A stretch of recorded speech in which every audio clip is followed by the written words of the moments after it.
West Allis, Wisconsin.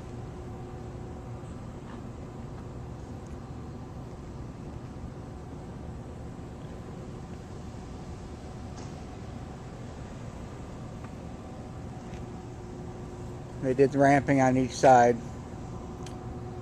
for the handicap. I'm putting the floor in now.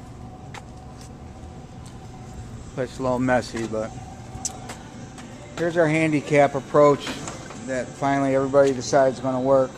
What we have to do is we have to get a 5x5 area as soon as you get in. Then once you get in, you have to have a 1-to-12 or a 1-to-20 ramp here. So what we ended up doing, and you have to have a rail going around so they don't trip over the 1.5-inch flip. So what I did is I ran it light so you can put your adhesive, your peeling stick, butt, and then it's flush right across the line here. If you elect to go with a laminate, then we need to know so we can drop that edge for the transition still flush. Here's the showroom, 12-foot ceilings, emergency lights throughout, strobe lights, sprinklers, counter. This is the wall that's going to come off the counter. Counter is going to run across.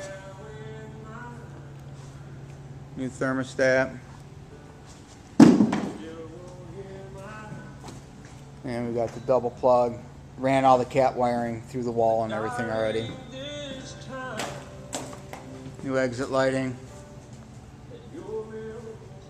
So that's going out to the warehouse. Bella wall.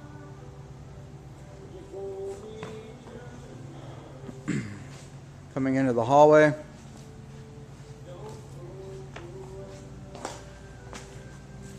What we end up doing, since this city requires a watertight floor, we ended up floating this cement slab 1.5 inches, and we raised, so the floor is actually 1.5 inches above the regular grade. That way when you put your wood floor, once again it will be flush. Then you put your peeling stick in here.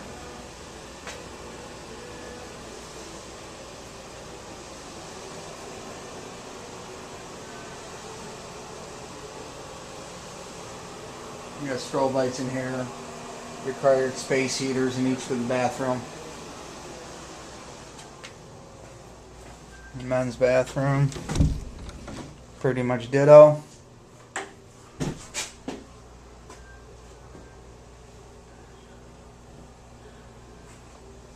Also raised this floor.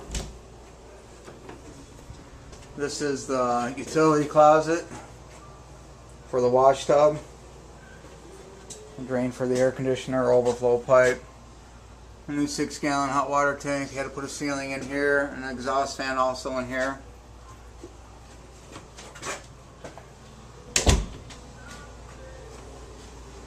More emergency lights. 10x15 office. Dedicated circuit for the phone board. Here's the phone lines that run from here at this point all the way to the counter. Strobe lights in here.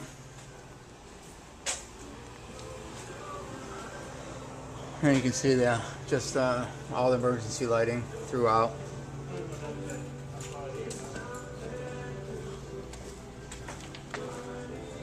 Coming into the warehouse, we had to establish a 5x5 landing area. That's 1.5 inches tall. So the hardwood floor will butt up against it, so it'll be flush. Then we had to ramp it out 18 inches with cement to comply with ADA.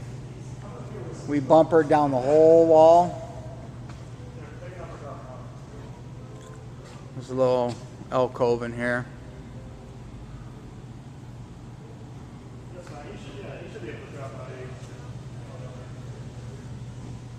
New furnace and air conditioning. Yeah. That's at 14.5 feet, the bottom of that, so we should be fine. Relocated the unit heater. It's above the doorway. Warehouse lighting. Plus we have emergency lights going all the way down. And I don't know if you can pick this up or not. The emergency lighting that we put in wasn't substantial, so we ended up having to put emergency backup ballasts in these lights. I don't know if you can pick this up. No, you can't. But every other light has a backup battery in it, so these illuminate also.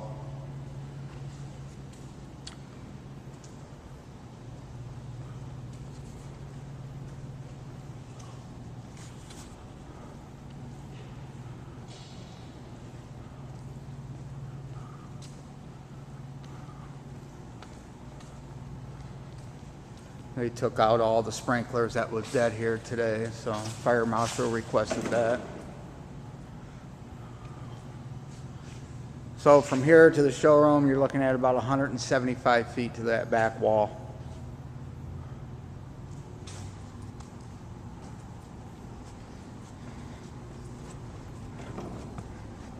Coming to an issue that I think that has to be corrected fairly soon is you probably get at least 100 people walking through this complex down the sidewalk, and they do laps during lunchtime.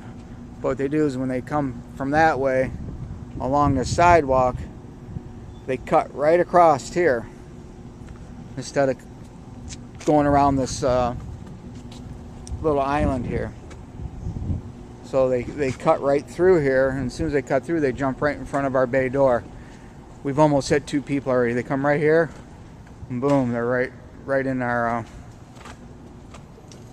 area. So I brought it to the landlord's attention that they should put a rail going across here, and then down this to force the people to walk around this peninsula.